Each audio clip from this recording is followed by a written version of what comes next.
Thank you for taking a few minutes to watch this video series. There's 3 in the video series, and these came as a result of my presentation at ICIS 2012, the largest conference for information systems in the world, which was held on December 16th in Orlando, Florida. The title of my paper that I presented at that conference was Augmented Reality, ICT, and Governing, Imagining a Day When Elections Become Redundant. That might seem ambitious, but I would invite you to watch all 3 of the videos in this series to understand more completely what my ideas encompass.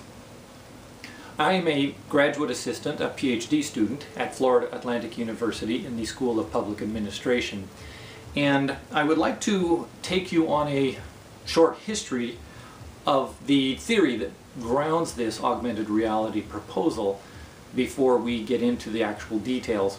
As you can see by this slide, this proposal is, this presentation is essentially the conclusion of a 12-chapter book, and there are many threads that connect together in this book to create a comprehensive plan. And that's why it's going to take 3 10-minute videos to explain this. The augmented reality won't be a part of this presentation until the 3rd video in the series. I talk in this video series, and I'm using the ideas of Yesha Sivan in order to break this video into 3 parts. He talks about 3D, 3C in his work. 3D, of course, is 3-dimensional, and 3C stands for community, creation, and commerce. So the first video in this series will talk about how we create community. The second video will talk about the creation and the commerce, and the 3rd video will talk about Moxie augmented reality. Moxie is an acronym that stands for Media Omniverse Collective for Social Initiative and Enterprise. The 3D, 3C community part is, there's a pamphlet which will be available for download on the web, which will explain this in detail. So I'm not going to take a great deal of time in this video series to talk about that. There are a lot more details about this diagram that you see in front of you on videos that were prepared for a conference that I attended in September 2012 in Guimarães, Portugal. So I'm not going to get into a lot at this point in time, but I would just refer you to a brochure that you'll be able to download. So when we talk about community, we usually talk about stakeholders. Who is it that has a vested interest in, let's call it change, progressive change? Who these stakeholders are the members of a community who are traditionally oppressed or marginalized, and a lot of my work deals with inner city communities. So when we talk about community, these stakeholders, we have to understand who they are, and then once you get to know who they are, you understand that they are, as community activists, quite dysfunctional, really, when it comes right down to it. And these dysfunctional social entrepreneurs need tools in order to be more effective at what they do. They should be able to identify who their allies are, and rather than work in conflict with their allies, they need to find a way to work together. What I often present to people to help them understand this dysfunctionality and this conflict is the idea that we are all in battle against hegemony. Now, if you want to understand hegemony in simple terms, think of it as, I guess I can just be blunt about this. The white heterosexual Christian male in America, in Western democracies really, pretty much encompasses what hegemony is.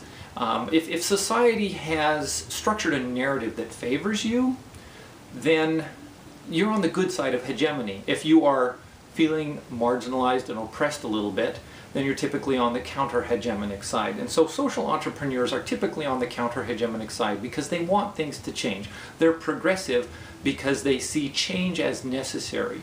And the hegemonic side, the people, well, let's call them the white heterosexual Christian male, they don't want anything to change really, because the way things are has worked well for them pretty much since the dawn of time.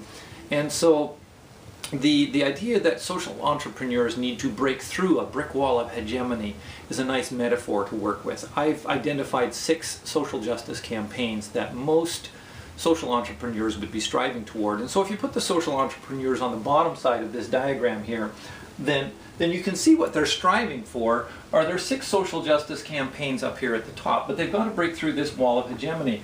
What happens is they have, number one, they have dissenting points of view down here, and number two, they're hitting the brick wall in various different locations. The idea of the Moxie Systems, the Media Omniverse Collective for Social Initiative and Enterprise, is that you want to put a central figure in the middle of all of these social entrepreneurs and have them focus all of their effort on one point of this brick wall. Once they break through this brick wall of hegemony, then they're all free to pursue their 6 social justice campaigns once again. So this is what I really want to illustrate to you in when we talk about community, this sense of community, who they are, who the stakeholders are. Well, another thing that we can look at as well when we talk about who stakeholders are is we can look at the protests of 2011. What happened in 2011, and specifically in Cairo, in Egypt, is that in Tahrir Square we had hundreds of thousands of individuals who gathered there on the Friday of Rage, which was when they shut down the internet. And so all of these individuals that showed up in Tahrir Square, they actually eventually toppled the government, they toppled the dictatorship of Mubarak, and they actually formed a party, a governing party that they wanted to be a governing party. They called their party the Revolution Continues Party. And so 1 year later, in January of 2012, when the election results were finally tallied, what they found is that they got 7 seats out of 498 possible seats in the new government, which gave them a 1.4% representation in the new government of Egypt. And now, as we approach a year since this election, we've also come to see that things are not all rosy in Egypt still. And so what happens is you need to understand the most important thing about these stakeholders, these community, this community that are identified as being the counter-hegemonic forces, the people who want progressive change, is that protest narratives do not translate into governing narratives. And so what the Moxie Systems hope to do is they hope to create a governing narrative out of this. When we work with protesters, when we work with social justice campaigns, if we are successful in toppling the powers of hegemony, we actually have to have something to replace them with, because nature abhors a vacuum. And if you topple one elite group, typically there is another elite group who are second in line waiting for their turn in power, and they're not going to be any better than the old oppressors. They will just oppress in different ways, but they will still continue to oppress minorities, because that is the nature of hegemony. So hegemony is this narrative that strives to survive. Nobody has to do anything in order to perpetuate the hegemonic narrative. They just have to do nothing, and hegemony will defend itself and self-perpetuate. So that's what we need to understand when we talk about community. The point of pain, when we talk about building a new kind of community, or building this counter-hegemonic community, or the social entrepreneurs, is we have to understand what it is that we're actually fighting against and why they're dysfunctional, why social justice campaigns typically fall flat and fall short of their objectives. And the point of pain is the idea that everybody thinks in terms of organizing as a hierarchy. They want to report to somebody. If you could get around this idea of a hierarchy and get a new way of thinking about organizations and public institutions, then you have to think in a different organizing manner. And so the Moxie Systems have been structured around the idea of small group consensus building government. The idea of 5 or 6 individuals gathering together. Any more than 5 or 6 individuals, studies have shown, particularly the writings of Frederick Thayer have identified this, is that if you get any more than 5 or 6 individuals, you can't build consensus. Usually somebody ends up being overpowered. Rather than striving to come to a consensus, people just say, well, look, most of us want it this way, and so somebody else always falls outside of the in-group. So if you keep the small groups down to 5 or 6 individuals, you have a much better chance of building consensus. And so what we've done is we've built this non-hierarchical structure in the Moxie Systems where there's 4 groups of 5 or 6 individuals. And you can see in this diagram here one group. It's the same 18 people that we had. I've identified 18 individuals as a community base. The leaders within a community group, typically people who will work together and collaborate already within a community, there's about 18 individuals. So if you have the person in the middle as the hierarchy, then that person in the middle can derail all of the work of the other 17 individuals because of power and authority which is given to him or her. Whereas if we keep those same 18 individuals in another type of organization and we put this consensus building person in the middle, this central figure which I showed in the other diagram previously, then what we end up with is we end up with these 4 groups, a blue group, a red group, a green group, and then this black square is what they call the linking group. And so the idea of governing in the same, with the same individuals, but just structuring those individuals is a different way, is at the heart of building this new community. So what happens then is you end up with the scalability. Because this, by part 3 of this video series, we're going to be talking about how we want to have a virtual organization, an augmented reality virtual organization. So the idea of putting these groups together in some way where they can become scalable, then you end up with these massive organizations but still avoid the pitfalls of hierarchy.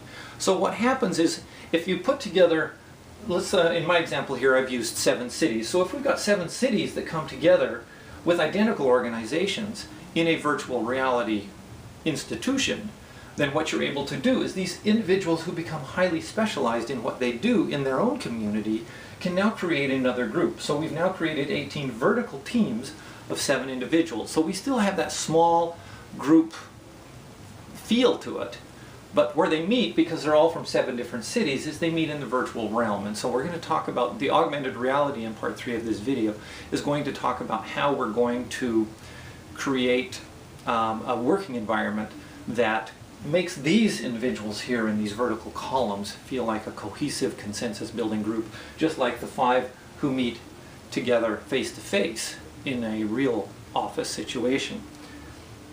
So what we end up with by scaling this beyond the 7 cities is we end up with the possibility of actually building a global institution. So let's go back to 2011 and see what happened in that year when the protester was named by Time magazine as the person of the year. Well, the protests didn't start in 2011. Actually, in Greece, they started in 2010. And then in December of 2010, the protests started in Tunisia, which gave the spawn of the Arab Revolution.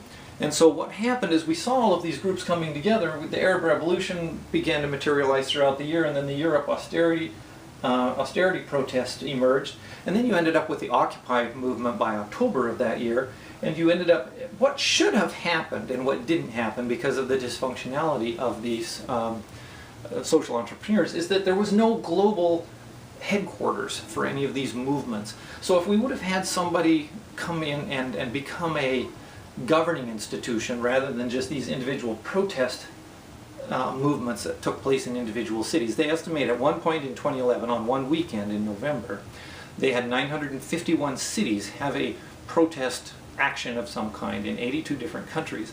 But there was nothing up here that brought them together. And so that's what the Moxie Systems hopes to present as part of this video, is to present an idea which takes advantage of existing technology. We don't have to invent anything new, and we don't even need new individuals. We just need to put these individuals together in a different way.